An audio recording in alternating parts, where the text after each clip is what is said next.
country club group think they're going to be in their luxury golf courses when they bring in a violent revolution. How stupid are they? What is their problem? I don't think they think that far ahead. I think they live for today.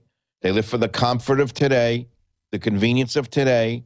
They believe there's a buffer between them and the masses, and that whatever hits the fan isn't going to hit them. They actually think they're insulated. Sounds like Marie Antoinette. Well, yeah, as I said, the guillotines are already being released, you know, and they're getting them ready. And I say that as I don't mean to be. Well, Matt Drudge, as you know, tweeted that America may fall soon. Now James Dobson is saying that. I mean, the really smart people can see what's going on. You don't have to be that smart now. I mean, this is really historically obvious. And I got to be honest with you, I'm really concerned about. I mean, I don't know how much time we've got left. What else? And then we get back into your book. What else do you think they might pull in his year and a half left in office? That's what I was getting at. Remember, toward the end of Bush's regime, it was September of that year, and I called him a fiscal socialist. I've been calling him that for 3-4 months, and I was castigated for it by the Limbaughs and the Hannitys. What do you mean fiscal socialist? They never heard the phrase. Well, that's what Bush was doing, expanding, you know, spending. He went crazy, and I said, you've seen nothing yet. Watch what Bush does in the last 3 months of his regime. And what did he do? He busted the economy and gave us Obama. Remember, Obama was the savior who was going to save us from what had happened to the economy. Remember that? Yes. So it was a transition after 8 years of Republican ruin to give us 8 years of Democrat ruin. That's the game, Alex. 8 years one gang, 8 years the other gang, 8 years one gang, 8 years the other gang. Meanwhile, the economy is apparently doing well.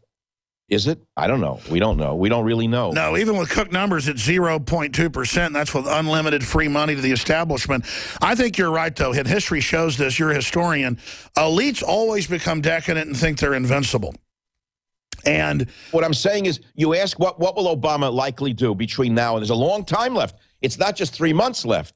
He has a lot of time, so we already see what's coming. The riots. He's got the gangs in the streets on his side. He's got them awakened.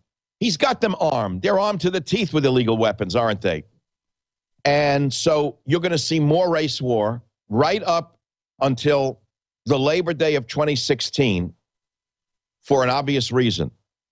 And some conspiracists fear that he's going to declare martial law. I'm not so sure that he needs to, because it doesn't matter whether he's in power or Hillary's in power, or another demon cat. It doesn't matter. O'Malley, whatever his name is. They're all the same. They're cut from the same cloth. They're run by the same controllers.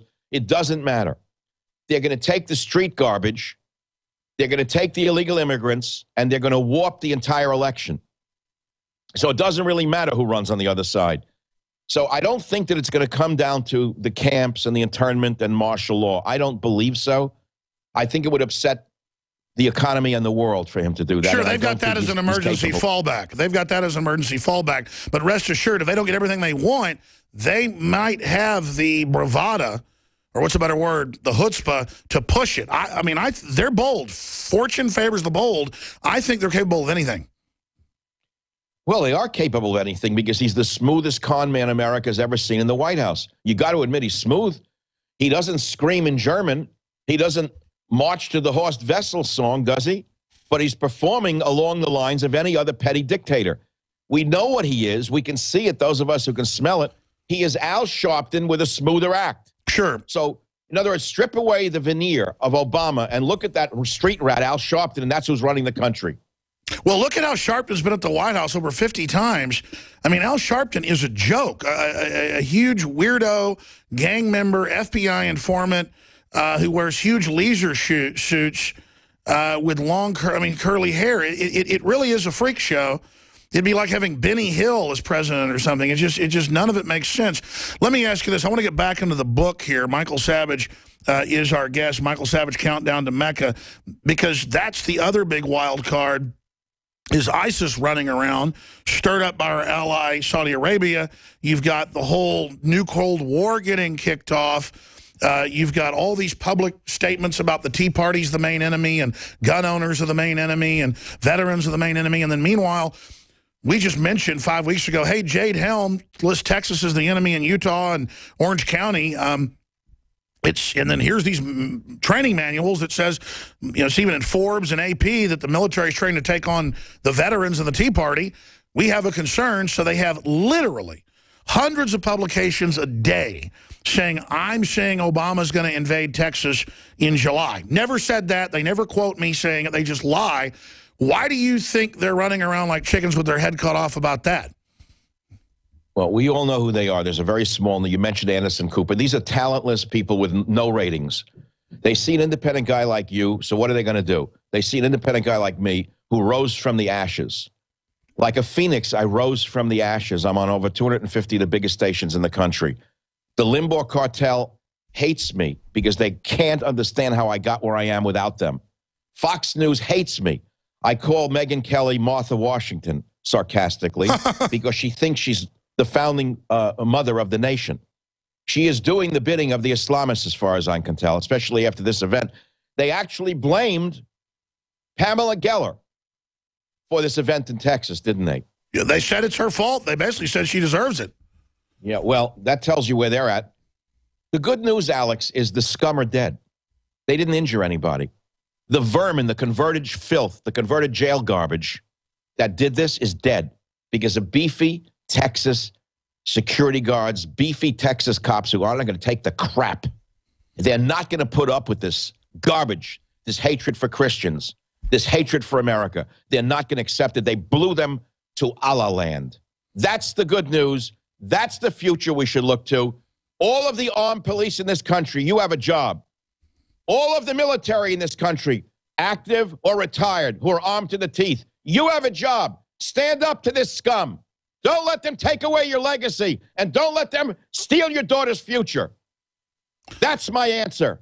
It really is true. They kill you. Well, it really is true that we ask, why is this elite doing this? They have a crazed, craven, sneaky will to conquer this republic, this renaissance. They want to mount America's head on their wall, and they will work with any coalition to do it. And I got to say it, they're as mentally ill as Hitler. I mean, they really are mentally ill. Drugs. I've for years been screaming for, if you go to work for a corporation, you have to pee in a cup. Why don't we demand that the president and all the members of the cabinet and all members of Congress go for a mandatory drug test every month? I'd like to know what they're on. That's a good point. What drugs are they on? That's a good point. I want to shift gears into your book again because it ties into all of this. Talk more about your book. Okay, I'll make it simple. You know, it's hard to describe a nonfiction, a book of, a novel. I did something different in this novel with the Jack Hatfield character. I created new characters, including, and this is an interesting one, a Jewish gangster, Saul Minsky, who actually works with Jack Hatfield to protect him from the CIA, who is trying to kill him because, see, Jack's trying to stop the bombing of Mecca, or it's not bombing, actually, it's another technique. And the government then goes after Jack Hatfield. And he has to employ local gangsters to protect him. So there's new characters, and he's one of them. And Sammy's, a new character is Jack Hatfield's brother, Sammy the Clown, ex-Marine, motorcycle accident, living on the proceeds of the motorcycle accident. He lives next door to a Russian prostitute who becomes a heroine in the book because she's invited by the generals to do her work, and she overhears the plot. She hears one word, and her name is Anastasia. Her eyes, normally alert as those of a Nordic wolf, seem wary and frightened. She's a great character, and I would say she's the hooker with a heart of gold character come back to life. So what I'm saying is I make it entertaining, Alex. You know, there's only so much people can take from you and I. It's palatable only up to a point. That's another question. That's another question. I used to could work 18 hours a day, literally many days, but it was killing me. And now I can only work about 10, 12, and I need to spend time with my family. This stuff is so sick now, the things they're doing, that I would go crazy if I continued to work as hard as I was.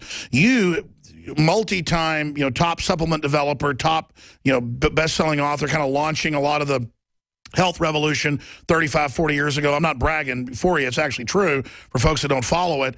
I mean, you've made, your family, things you've deployed, some of the biggest products in the country. I don't want to brag for you, but there's some of the biggest names out there. You don't talk about it on your show. You don't need money, but you're writing books constantly. You're on the air every day. But what do you do to unwind? I sleep a lot. I'm serious. The minute the show is over, I go to sleep for 20, 30 minutes. It's a great technique, Alex. I need to do it. I try.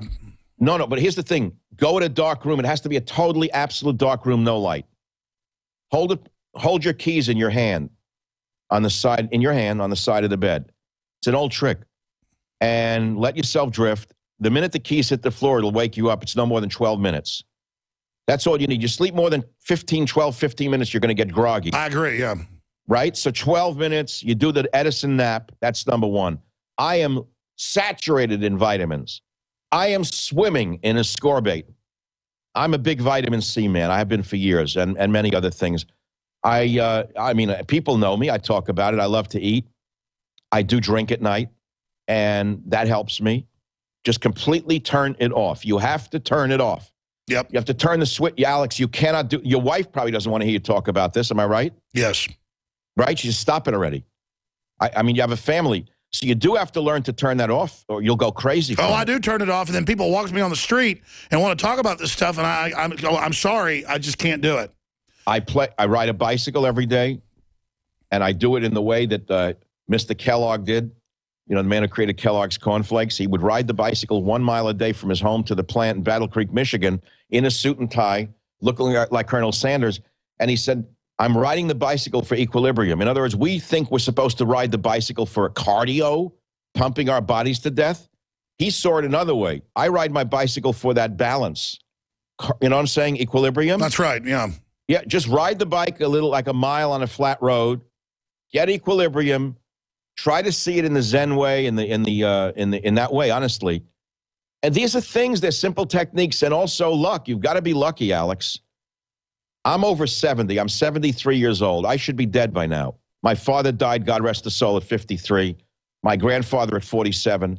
So I used to hang on hoping that in the old world, my great-grandfather lived. They said, no, he died at 45. I've had a gun to my head since I'm young. Always thought I'd be dead. It's what drove me into the nutrition field. It's what drove me to the islands, South Pacific Islands, when people didn't even know where they were. Fiji water. Yeah, well, I was in Fiji before there was Fiji water, collecting medicinal plants, talking to folk healers. No, you're right. I made the decision about 4 years ago to lose weight, get in shape, because it's the same thing. Like a lot of my great-grandfathers and people were successful businessmen, but they all died at like 50 from heart attacks because they never slowed down. My dad's dad as well. So that's why I just won't work as much as I did, because it's up to other people to fight this as well, not just us. And it comes down to scum wants to conquer better men, better women. And if we let them conquer us, I guess they are better than us. The new book is excellent. I can't wait to read the whole thing. Thank you for giving us time today. I know you're a very busy man. Countdown to Mecca, Dr. Michael Savage. We salute your hard work promoting the Bill of Rights and Constitution and our sovereignty, and you've been proven a prophet of what you predicted happening. It's all, unfortunately, come true. Alex, I love your show. You're one of the best in the country, if not the best. And you are very strong. But remember, we all have our limits. You look good, by the way. I don't know what diet you're on. I want to know what it is. Well, I was falling apart. I've just done a lot of stuff, but God bless you. Thank you, Dr. Savage. Thank you, Alex. You look great as well. Thank you. Very exciting interview. There he goes. We'll be back with the news and your calls. Stay with us. GCNlive.com today. Introducing Secret 12, the new InfoWars Life vitamin B12 formulation. Secret 12 is a binary of nutramedical grade, bioavailable coenzyme forms of B12, methylcobalamin, the same kind used in B12 injections, and adenosylcobalamin. Secret 12 is simply taken by mouth, right on the tongue, and then swallowed. No needles, no injections. Secure your revolutionary Secret 12 formula right now at InfoWarsLife.com or call 888-253-3139. Used since before the days of the Roman Empire to support the body's natural systems. Introducing the new InfoWarsLife.com oil of oregano formulation. We have now procured the most high quality and potent forms of oregano oil on the market. Extracted directly from the wild herb and sealed in easy-to-use capsules. You will no longer need to endure the burning of liquid oregano on the tongue. Now available in our limited first run at InfoWarsLife.com. That's InfoWarsLife.com or call 888-253-3139.